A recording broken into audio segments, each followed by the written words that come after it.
All right. Now it's my pleasure to introduce our second speaker, Katherine Zoraster, who, once more, can everybody please take their seats and can I have your attention? All right.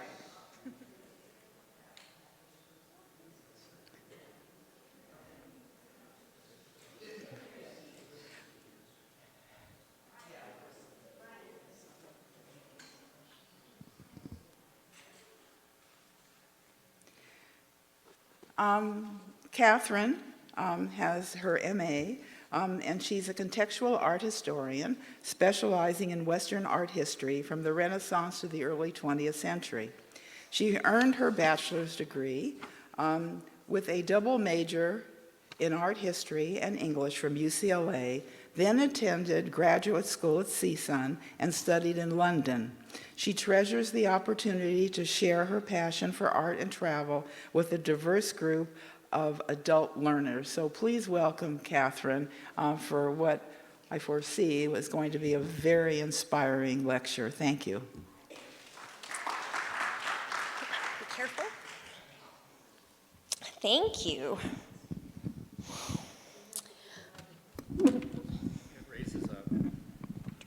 There we go. You're taller than me. Thank you very much. Thank you. And good morning / good afternoon. I never really know about the 11 o'clock hour. As was mentioned, I'm a contextual art historian. So I will point out that I'm not a religious studies major in the least. I came about most of my knowledge about religion through the study of art history, which is, of course, rife with imagery. So this class will really focus on images of King David, but really specifically, I'm going to focus mostly on how certain examples give us an overview of kind of the development of the early Renaissance through the High Renaissance to the Baroque.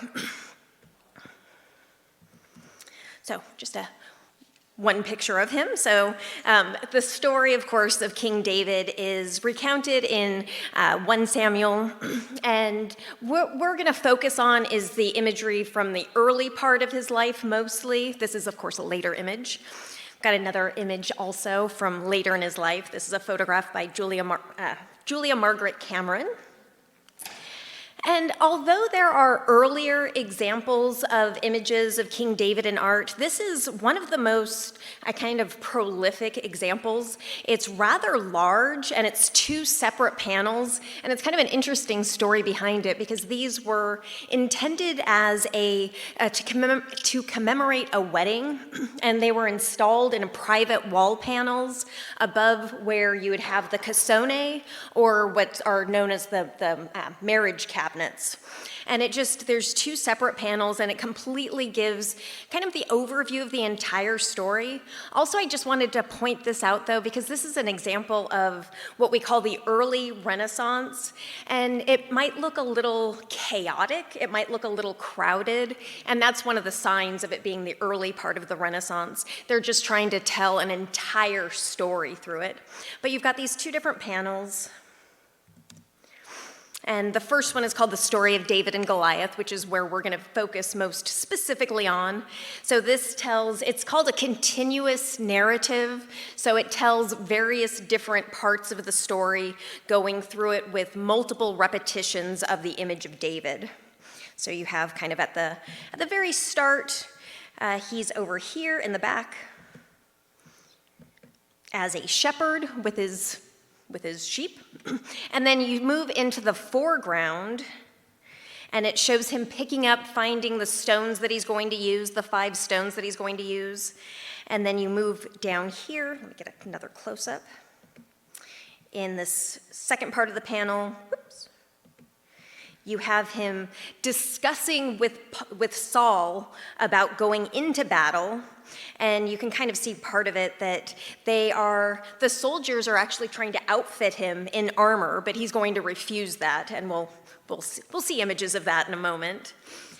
And then as you just continue going through, you have other scenes. Again, it's called a continuous narrative, so it's showing multiple different parts, and you just kind of follow the different figures who are all dressed alike. And over here, you've got the actual battle where David is using his slingshot against the very tall Goliath figure. And then as you move into the foreground, you can see that same figure right over here who has been felled by David. And that's just a close-up with his slingshot. And then following him being felled by the slingshot, David will cut off Goliath's head with Goliath's own sword.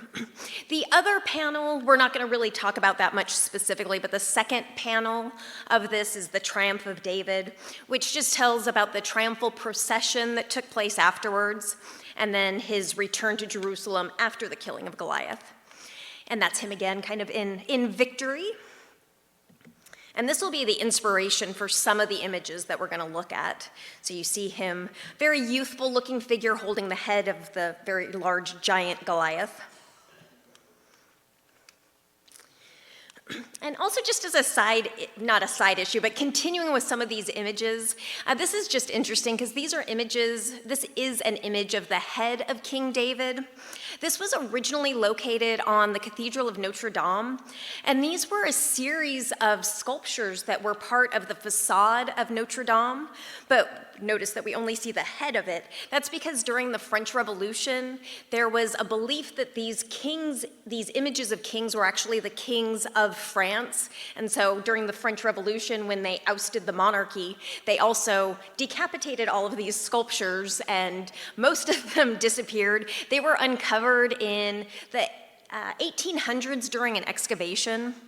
But this was just part of an image.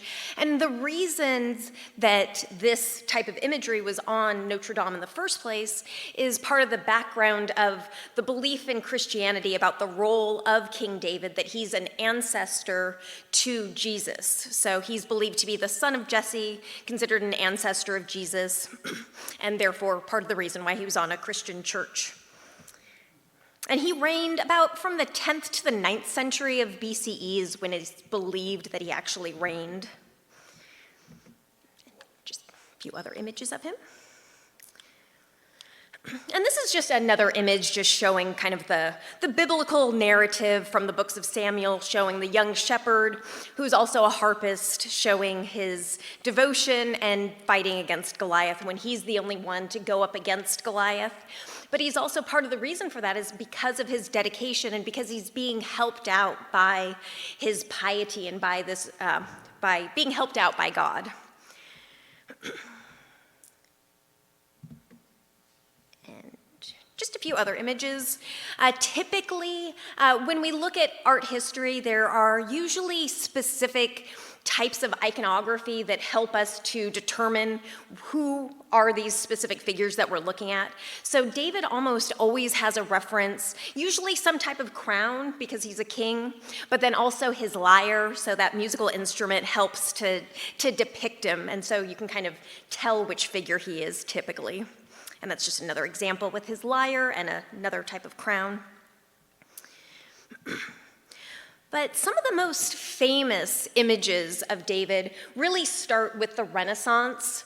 And so just to give you a little bit of historical background, the Renaissance time period, I'm sure most of you are familiar with that term, but the Renaissance really starts around 1400, technically 1401, and goes into the 16th century. It's an art historical term, but it's also a reference to just the history of this time period. And the term Renaissance specifically is a reference to rebirth, meaning a classical rebirth. So this time period is really interested in looking back to classical Greek and Roman references. So you'll have a lot of images of mythology, but also the source material is looking at Greek and Roman sculptures in particular. So there's a whole revival of classical themes. There's also, though, a real interest in observation of nature. That's one of the aspects of the Renaissance. And one of the early Renaissance sculptors is an artist named Donatello. He's considered to be really the most important early Renaissance sculptor. There's going to be an early Renaissance and a high Renaissance and then a late Renaissance. Donatello specifically trained as a goldsmith. His father was a sculptor as well. And he works in all types of different materials. We'll see two different examples, but he specialized in stone and bronze as well as wood carvings, did some stucco as well. But he's going to take a trip to Rome. He's mostly centered in Florence, but he takes a trip to Rome and spends about a year or two in Rome. And while he's there, he has access to a lot of the classical statuary that had been excavated or which was still just in Rome. So he started studying and seeing some of these classical sculptures. And his very first major commission when he returns to Florence from Rome is an image of David. And this is his early one. It's probably a little bit over life size. It's a little bit over 6 feet. This one is carved out of marble, and it's from about 1408 or 1409. This was originally commissioned by the overseers of the Office of Works for the Florence Cathedral, and it was originally intended to decorate the Florence Cathedral. So of course you've got a religious subject matter for a religious structure. And as I mentioned, this was his first most important commission. What ended up happening, though, is that it's just really not quite big enough. It was originally intended to go along the buttress line, so very far up on the cathedral.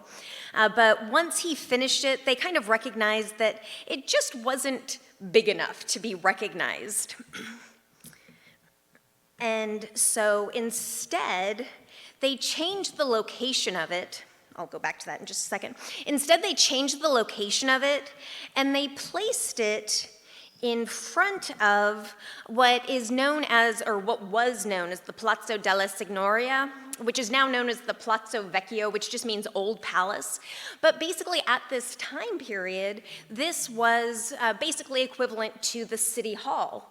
So you have this image that's a religious image, but it's also being taken away from the Florence Cathedral location, and it's being placed in front of a civic office.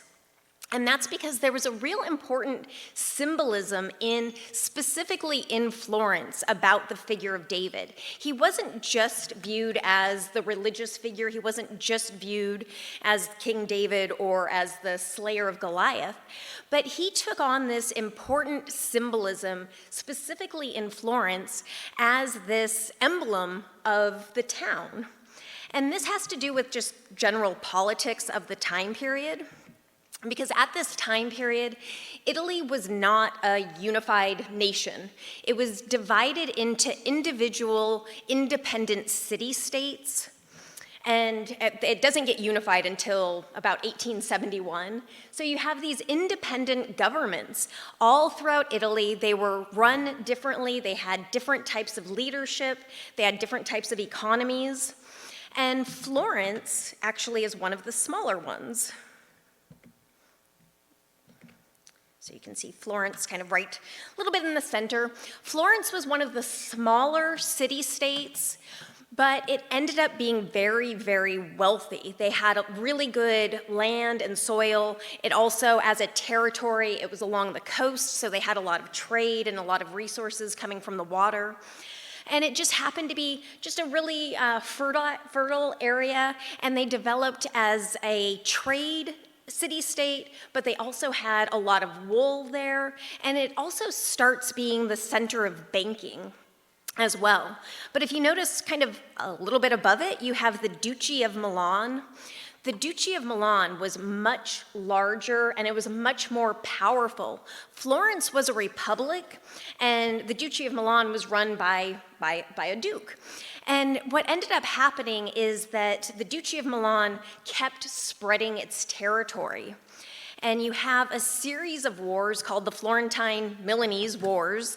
These were 3 separate different conflicts between 1390 and 1402 between the Republic of Florence, this much smaller but wealthy city-state, against this much larger government of the Duchy of Milan. And you can see in this map, all of this kind of the neon sort of green color is part of the expanse of Milan. So they kept spreading, they kept conquering different areas, and you can see that green is actually completely surrounding the Republic of Florence. That's what says Firenze is the Italian version of Florence. But Milan kept trying to overtake them. As I mentioned, there was a lot of resources in Florence. They were very wealthy.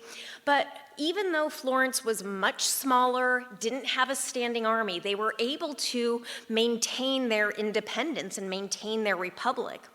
And ultimately the wars ended and Florence remained independent, and they kind of took this as a sign. They looked at themselves as being favored by God, and so they took on this emblem of of David as being a representative of them, that they were smaller, they're weaker, but they're being favored by God, so therefore they're going to succeed. So throughout Florence, you have multiple different references to David. There's statues of him all over the place. But this is one of the first ones that was initially created for this emblem of Florence. So the image of David in Florence not only is this representation of the religious figure, but really he takes on this civic virtue, this emblem of civic virtue of being stronger and more powerful because of being favored by God. This is just an image from the back, and I just wanted to show this because you can see it was originally supposed to be attached to the church, so you can see that little hole there. Also, though, I mentioned that this was an early Renaissance example, and you can really see, I think from the back, you can see a little bit of a curve in the way the form stands and the way the drapery is. You can kind of see there's those folds of the drapery, and you can kind of make out a little bit of the figure of David underneath that drapery. This is part of that development. This was done about 1408, 1409, and I mentioned that the Renaissance just starts in about 1401. So this was, at the time, it was identified, and this is a quote from somebody when it was unveiled, that this was an achievement of great significance. But it was also, looking at it in comparison to later works, it doesn't look quite as realistic, yet it was a huge jump from the medieval time period or the time period of the Middle Ages. And this is just an example of sculpture from the Middle Ages. You can see how very, very kind of elongated the figures are. They're very straight and elongated and stiff looking. There's really not that much definition. If you look at the way the drapery is, it looks much more linear as opposed to being realistic in the depiction of the folds. So Donatello's David was really seen as a huge advancement, that he did look a little bit more curved, a little bit more natural. That's another image. So you can see the head of David, or excuse me, the head of Goliath. So this is him in victory, and there's the stone right in the middle of his forehead where he gets killed, and then you can kind of make out a little bit of the slingshot above him. So we have this image. This is David in victory. It's after the fact he's killed Goliath, and he's sort of standing in this somewhat relaxed stance. This is not the only version that Donatello does, though. This is, the sculpture itself is located in a museum in Florence called the Bargello. It was a former jail, actually.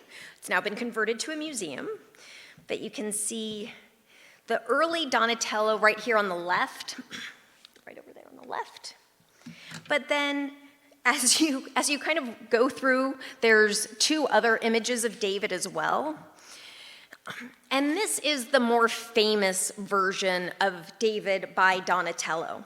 This one's a little bit different. It is made out of bronze, and it's probably closer to what life-size would have been because it's a little bit over 5 foot as opposed to the larger 6 foot one. So first of all, it's created out of bronze, which bronze was a much more expensive material. So we know that it was, intended as a little bit of something to show off wealth, certainly. It's also a much more permanent material as well, so there's some significance with that.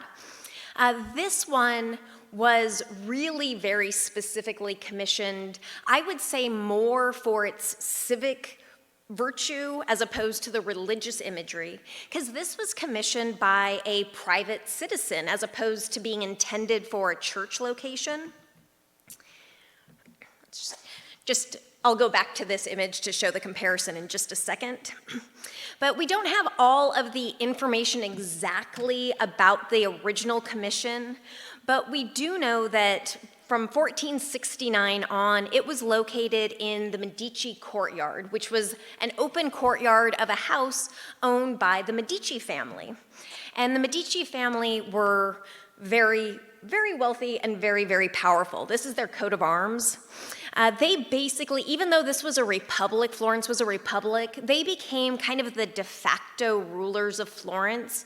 They had started establishing themselves as wool merchants and then started doing banking and just gained in fame and wealth and power. They also very much fostered the Renaissance through a lot of commissions. They commissioned a huge amount of works and really helped to promote the ideals of the Renaissance. But we think that this man, Cosimo de' Medici, he's the one who really consolidates the power of the Medici family, and then it'll be carried on by his grandson, who's known as Lorenzo the Magnificent. But we think that he's the one that commissioned this statue. And the placement of it, the original placement, is really pertinent because this was where it was located. This is the Palazzo Medici. This was his palace or his home.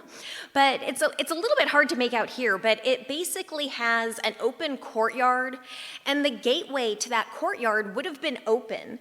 So even if you weren't visiting the Medicis, just walking by, anybody could see these sculptures that were located on the inside of the courtyard. This is the inside of the courtyard. So this would have been right in the center. So it seems as though the Medici family commissioned it really specifically with this idea that this image would stand out, that it would be the image that's being presented to the public. This is also where a lot of business would take place also, but even as just somebody standing by or walking by, they could see it. So as it was visible from the street, it really gives this sense of this idea of David being a symbol of the city of Florence, of being this representation of this idea of good versus evil and weak being stronger due to your faith in God. And the Medici family kind of took that on as well as a little bit of an emblem for themselves. Also really significant about this sculpture, though, is that it is the earliest known freestanding, life-size nude sculpture since antiquity. And that was a big deal. Nudity in art, in Greek and Roman art, was very, very common. And there's a lot of reasons for it, but ultimately it was a way to kind of show your idealism, to show the idea of the ideal individual. And so there was a huge amount of examples of nudity in art. It was just kind of the standard. So after years, during the Middle Ages, when Christianity takes over, most of those nude images were done away with, and you have these less realistic looking figures. But the Renaissance, being this classical rebirth, wants to revisit that. They want to bring back some of those elements and focus more on realism and really emphasize the perfection, the potential perfection of the human form. So in the Renaissance, this is really known as being the first work that resumes that ideal. And I'm just going to go back to show a comparison again.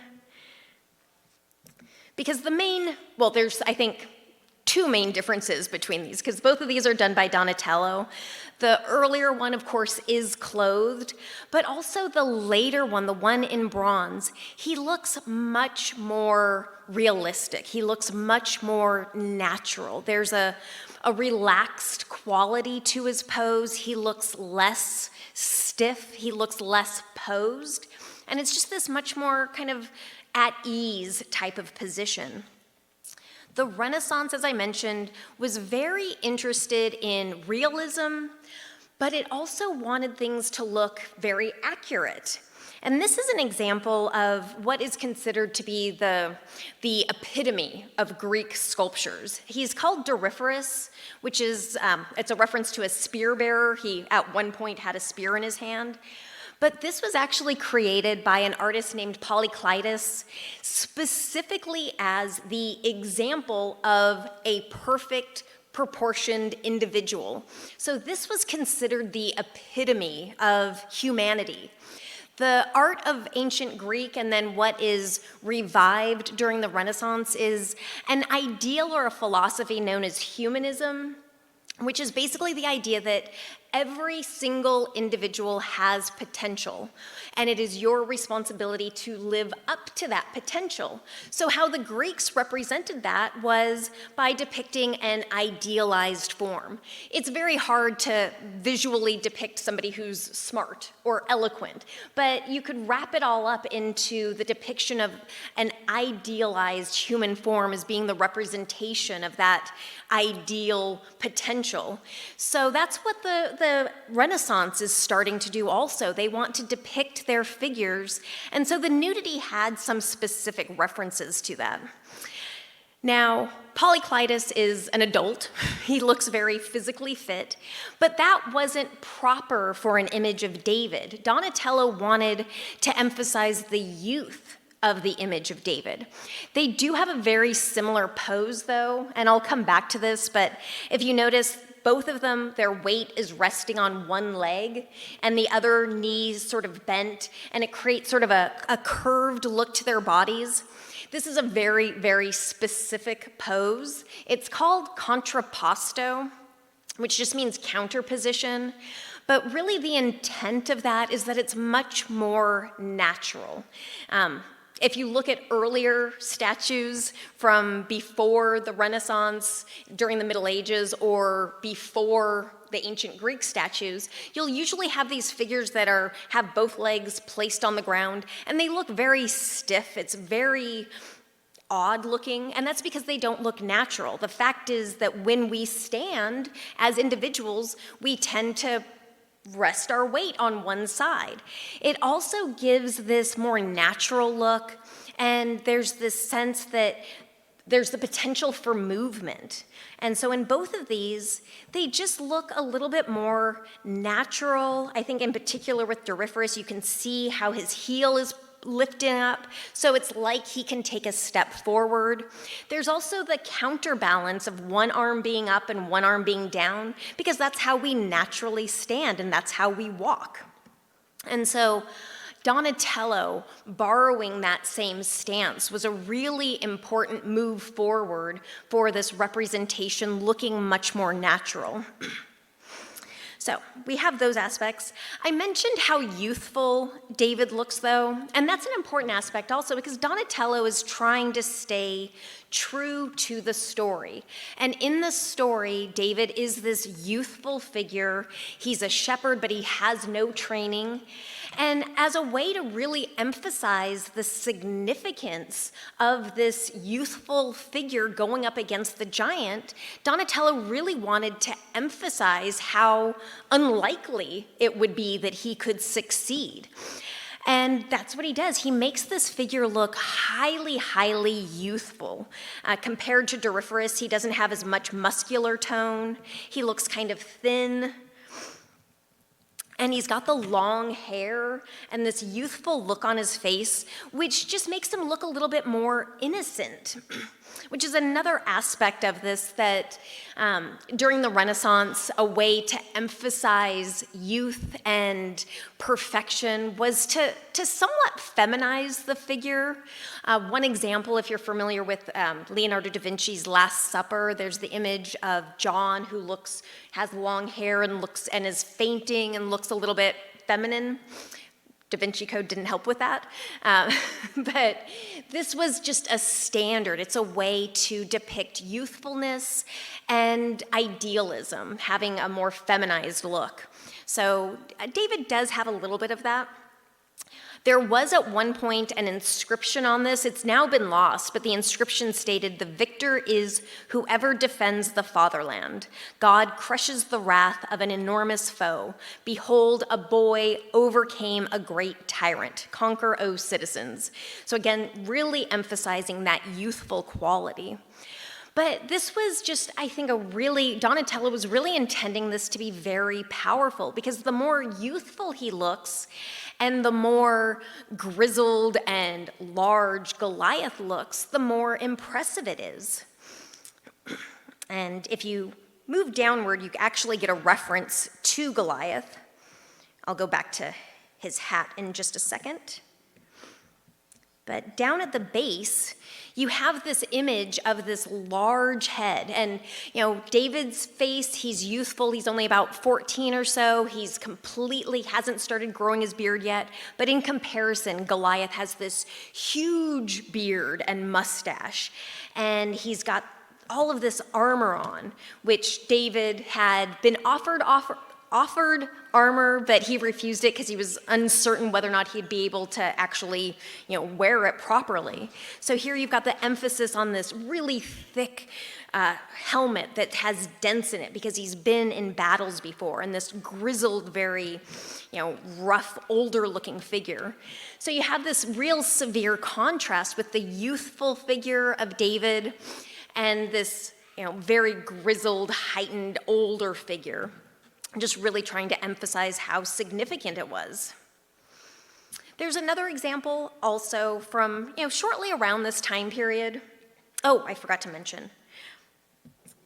There's also, he is nude, which fits with the story, we think, but he specifically has this interesting hat.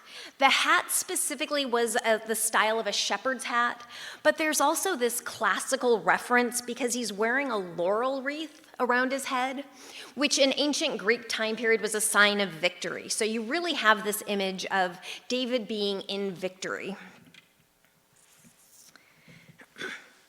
There are many other examples. This is also in the Bargello. You've got a version by Andrea del Verrocchio, who does his own version. Also, typical for this time period, you see him in victory. This one is clothed, but also looks very, very youthful. Andrea del Verrocchio was a very prominent early Renaissance painter and sculptor. He's most known for the fact that in his workshop, he trained a young Leonardo da Vinci. And it's actually thought that Leonardo da Vinci posed for this. But you have this example. This was another one that was commissioned by the Medici family.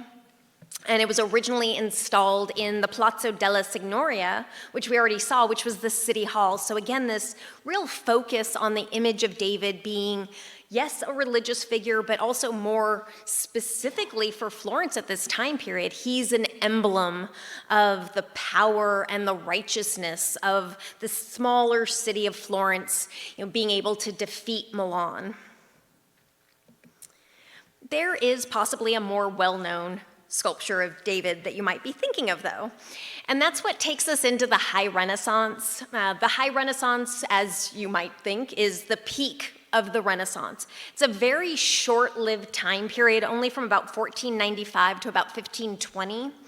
But it's the development of kind of the maturing and perfection of all of the developments of the early Renaissance. So you're still going to have a lot of those classical influences, but it's a lot more refined. There's also a real specific thing with the Renaissance in which there's a different attitude about the role of the artist. artists during the Renaissance, we know a lot of their names, and that's because they started signing their names. That's because people started caring about what they did. Prior to this, artists were just kind of grouped in together with anybody who worked with their hands. So there wasn't really a separation between craft workers and fine artists. But the Renaissance opens up this idea of the artist as somebody special, as a genius. And it really elevates the status of the artist. This is just another map showing the Republic of Florence still. At this time, the Duchy of Milan is still very powerful, but they've abated a little bit. And here we get one of the commissions of, as I mentioned, probably the most well-known, and that is that's by Michelangelo. So Michelangelo was incredibly successful during his lifetime. He has a very long lifetime. He's producing works throughout it. Even in his own time period, he was known as Il Divino, the Divine One. He had multiple different biographies written about him during his life. But his statue of David is really very early in his career. He's commissioned to do it when he's 26 years of age. He had just recently been in Rome. And while he was in Rome, he produced the Pietà, which is in the Vatican. But also while he's in Rome, like Donatello before him, he gets to see a lot of examples of Greek and Roman art. In fact, this sculpture had just been excavated while he's in Rome, and he got to witness it. This is called the Apollo Belvedere, and it's considered to be, like Doryphorus, it's considered to be one of the highlights of ancient Greek art and art in general. And here you have this, very powerful looking figure with his arm out, standing in contrapposto again. And then Michelangelo is in Rome, he sees this, he produces the Pietà, and he starts gaining some fame. And so when he returns to Florence, people were talking about him because of the Pietà, and then he gets this commission. And that's when he produces his version of David. So again, there's, I think, some similarities between the Apollo Belvedere and Michelangelo's statue.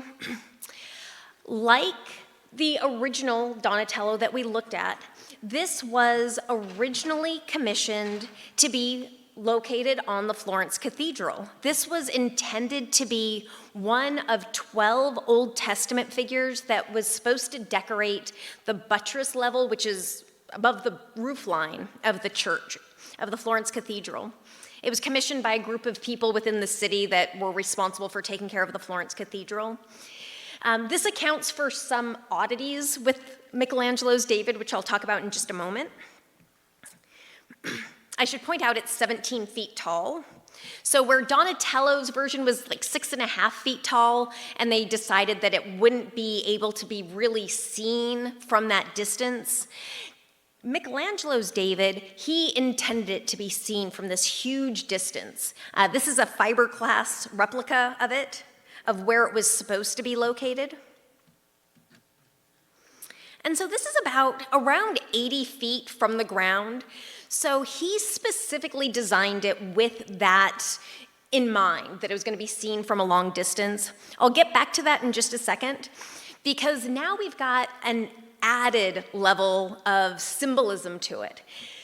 David, the figure of David, the idea of David had already become a well-established emblem of Florence following the wars against Milan. They were a republic, though, and I mentioned that the Medici family had basically become the de facto rulers. A lot of people liked them. They were very powerful. They were great art patrons, but they were also taking over the republic. And what ended up happening is after Lorenzo the Magnificent, his son, who became known as Piero the Unfortunate, in 1492, Lorenzo dies, Piero takes over, and just is unsuccessful. And by 1494, the Medici family gets ousted. So now the image of David also takes on this additional symbolism of being this, civic ideal of something against tyrants. So he takes on a whole new significance to it. And so this image of, at this time period in the early 1500s, David also has this representation of being a representation against any type of tyrants. So you have this sculpture. Michelangelo's commissioned to do it. It is about 17 feet tall. And he was given this big slab of marble that had been sitting around for 25 years that apparently was flawed, which might explain the fact that we don't see a specific reference to Goliath in this. Michelangelo was known for saying that he believed that the figure was already in the stone. He would spend hours studying the stone, the block of stone, and he said that it was just his job to let the figure emerge. So Michelangelo's David is quite a bit different because it doesn't have any reference specifically to Goliath on it. And I'll get to that in just a moment. Before I get to that, though, there's also a problem with his version, because he's carving this. He spends about 3 years working almost in secret. And then in 1504, after hiding in secrecy, working all through the night for years on this, about 3 years on this, it is brought out and people see it for the first time, this 17-foot tall marble sculpture. And two things happen. One, the people of Florence realize this is too incredible. It's going to be wasted by placing it up on the Florence Cathedral 80 feet above. I think they also realize that it's 6.5 tons, and they don't have any idea how to get it up to the Florence Cathedral. So there is a committee of about 30 Florentine individuals, including Leonardo da Vinci, and they try to come up with a better location for it.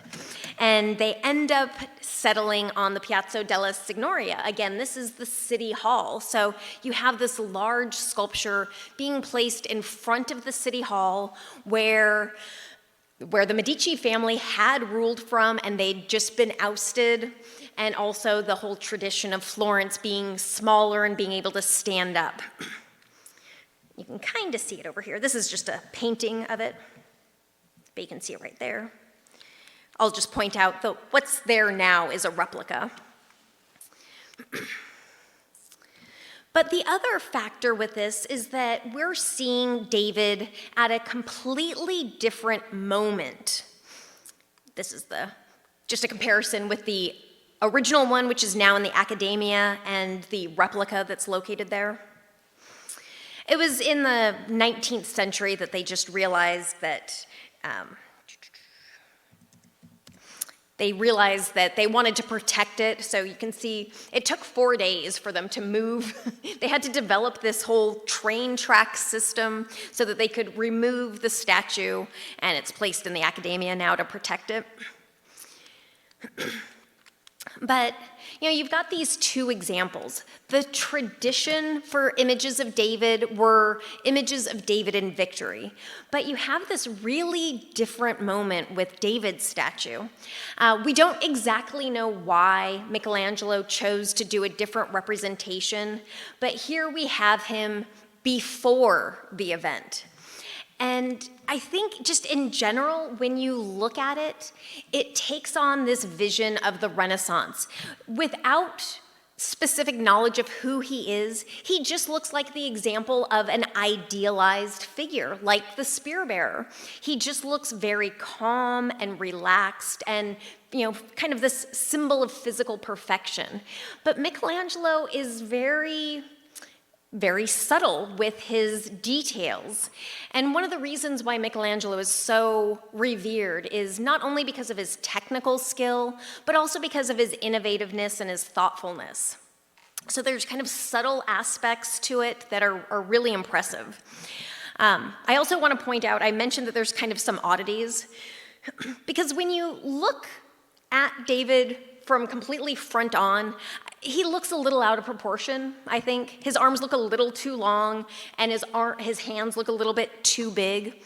But this is part of that genius of Michelangelo. Michelangelo created this with the idea that you were going to be standing on the ground looking up 80 feet at it. So he exaggerates certain things. He elongates the arms and makes the hands bigger so that they stood out more. And when it was decided that it was going to be relocated, Michelangelo was very specific that he added this plinth that it rests on so that it would still be elevated, and he determined how high it needed to be so it would look more accurate. So when you're looking from the ground, looking up at the statue, it looks more proportionate. But we're just going to walk around him a little bit. So again, he's standing in contrapposto. I would say he looks very relaxed and at ease at first glance. Over his shoulder, over the left shoulder, he's got the slingshot. And you can't quite see it from here, but in his right hand, he's holding the stone. But that's his slingshot. And you can see the slingshot going across his back also. I have a lot of pictures of him. And you can kind of make out the stone here. So you just have these subtle references, but what really stands out, and I think this is just so incredible because, again, he expected this to be seen from a huge distance. Well, one thing is also just the accuracy of the details. And I know doctors have studied this, and all of the veins, all of the muscles are absolutely perfect. But what really gives it away is when you look at his facial features. Because, again, this is part of the battle between David and Goliath. He looks, at first glance, he looks calm and relaxed in his contrapposto pose, but it isn't until you look at the face that you really start to notice that he's wary, and it's almost as though he's maybe just glimpsed Goliath. Because if you look at how his eyes are, they're not looking forward. His head is twisted, and then his eyes are looking in a different direction. And then as you look at his face, it's not a calm, relaxed face, but his face, his brows are crinkled. He looks really nervous and wary when you look up close. It's real subtle, but it's just this, magnificent expression. It's subtle, it's restrained, but it adds this level to the story of this tension. And it's kind of this, pregnant moment of, right before the action takes place. And again, I think it's just miraculous because nobody was going to see this facial features because of where it was located. Michelangelo will stay in Rome. He will go back to Rome again. This was done in Florence, for Florence, but another image of David and Goliath appears in the Sistine Chapel, where you have this image in one of the corners. And you can kind of see it. It's right when you walk in. It's located up there. So the Sistine Chapel in general was depictions of Genesis and then also Old Testament references that were believed to foretell of the coming of Jesus. We have another David statue to look at though. And this is by the artist Bernini. Gian Lorenzo Bernini is the master of the Baroque style. So I kind of mentioned that we're going to look at sort of the development of different styles. Bernini was a sculptor, a painter, an architect. He did city planning, he did theater, but he becomes the sort of the definition of the Baroque style in sculpture. So the Baroque style directly follows the Renaissance. The Renaissance was all about looking to the classical past. It wanted balance and restraint and order. The Baroque is a little bit different. The Baroque continues the emphasis on naturalism and realism, but the Baroque wants action. The Baroque is much more elaborate, it's much more dynamic, it tends to be a little bit more extravagant. And there's a lot of reasons for that, but the main thing is that the Baroque style develops kind of as the church's response to the Protestant Reformation. You have something called the Catholic Counter-Reformation. And just to make this brief, basically the Catholic Church realizes that art is an incredibly powerful tool, and they're trying to basically re-inspire people to come back to the church. And so they establish these rules of visual imagery, emphasizing directness and action and close telling of stories from Scripture. And out of that, we have a commission for an image of David. And this is what Bernini does. So Bernini's is same figure. It's still David. It's still the story of David and Goliath. We just have a totally different moment. This one was commissioned by Cardinal Borghese, and this is located in the Borghese Gallery in Rome, which was his home. It was his summer home. Cardinal Borghese was a cardinal. He was powerful, wealthy, and he's the nephew of the Pope at the time. But Bernini was one of his favorite artists, and it took him about 7 months to complete this. But of course, to really understand, you have to look at it in comparison to the Renaissance works. So Michelangelo's is done about 1501 at the High Renaissance. Bernini's is done about 1623 at the height of the Baroque. Just to look at them both, they're both carved out of marble.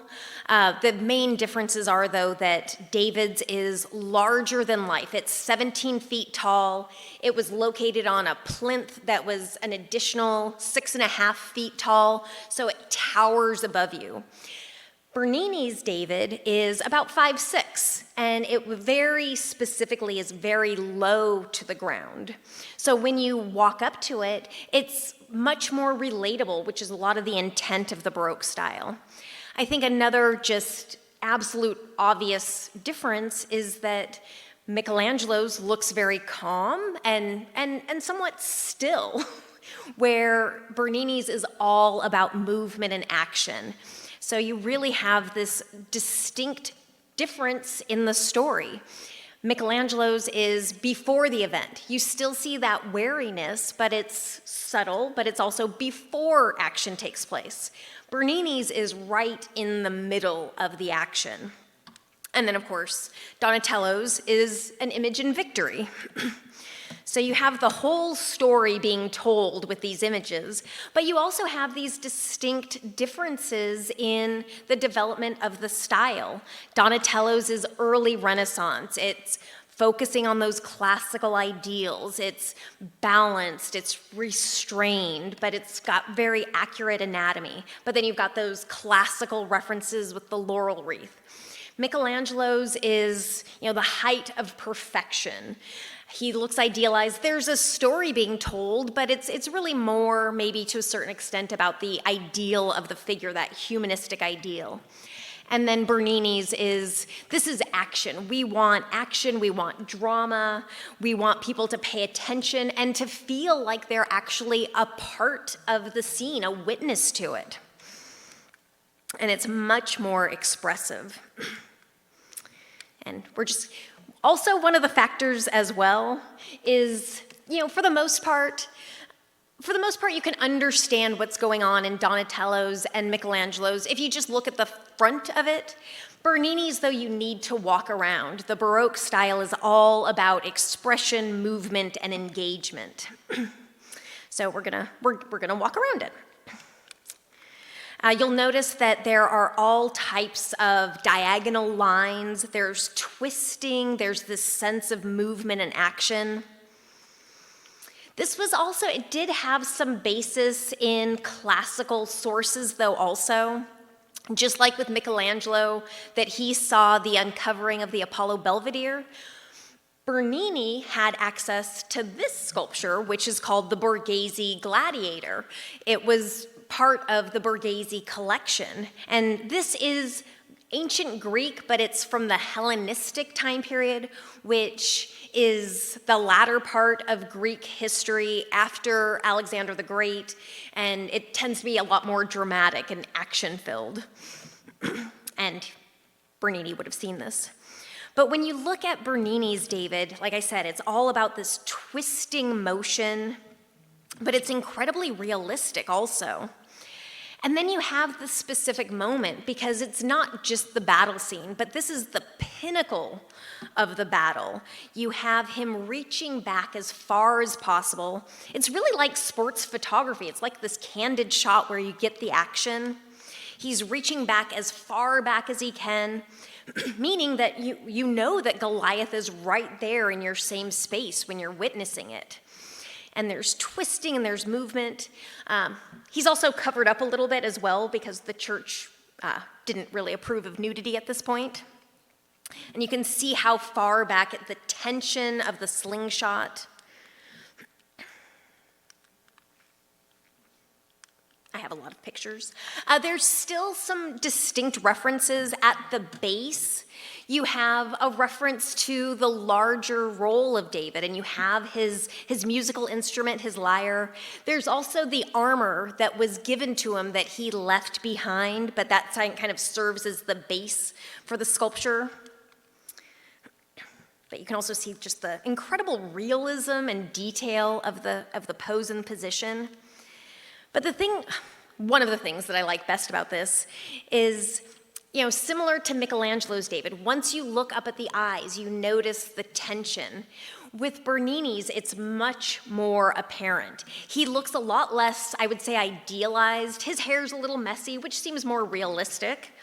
But there's also the facial features. You can really sense the effort that he's making. He's literally biting down on his lip. You can see how focused his eyes are. He's kind of squinting to focus his attention more. His brows are creased, and literally biting down on his lip out of concentration.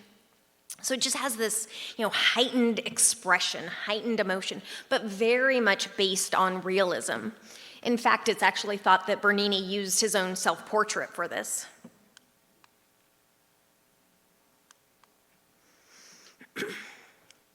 So the Baroque definitely has a lot more action to it.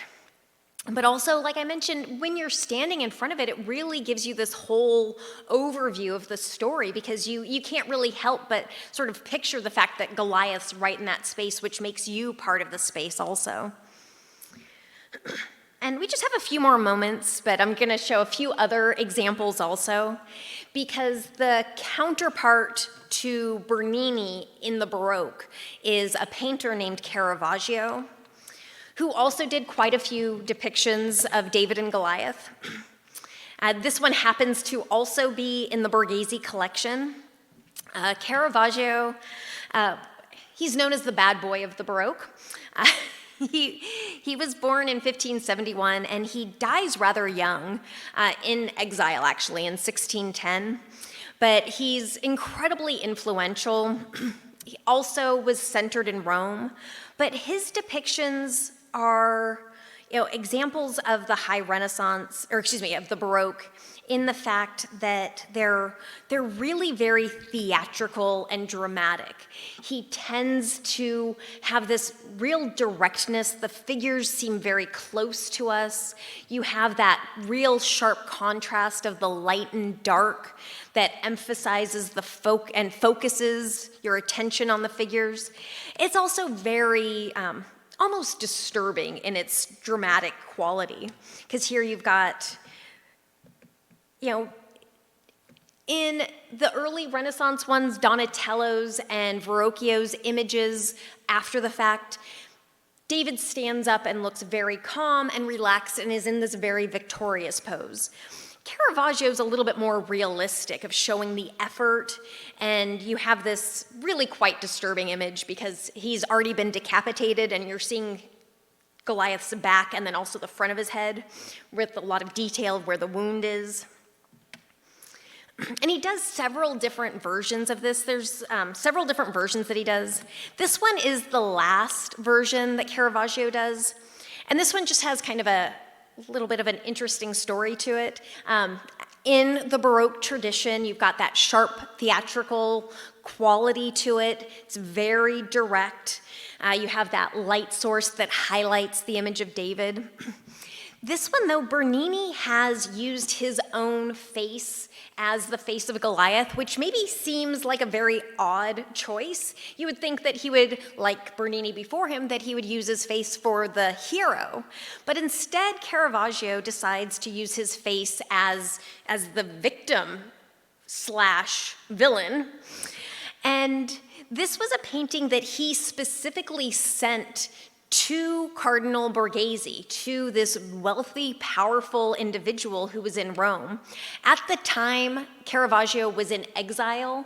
A few years prior, he had, whether or not it was on purpose, he did kill somebody, and there was a literal bounty on his head, and he had to flee Rome, and he was traveling around, and he was being protected by certain powerful people, but after a few years, he was trying to get a pardon. So he sends this painting to a very powerful individual in Rome with his image being the head as a way to hopefully gain a pardon. Which worked, by the way. He is granted a pardon. Unfortunately, on his way back from Naples to Rome, he mysteriously dies. We don't know how he died. His body's never been found. But I think it's very fitting and oddly clever for him to depict himself as the beheaded Goliath when there was a literal bounty out for his head. There are many other versions of David and Goliath, of course, throughout art. Those are certainly some of the most powerful ones. This is another version by Peter Paul Rubens, who is another Baroque painter. So you've got not quite the same theatrical quality with that sharp contrast of light and dark, but you do have this real intense moment of action. You can see the battle going on behind him, but just in the foreground, this pinnacle moment of action. And of course, there's other stories about David in art as well. Once he does become king, there's a variety of other stories of him. I think in art history, the other prominent image of him is the story of David and Bathsheba, which you have this image where Bathsheba is bathing and David sees her from very far away and seemingly perhaps falls in love with her.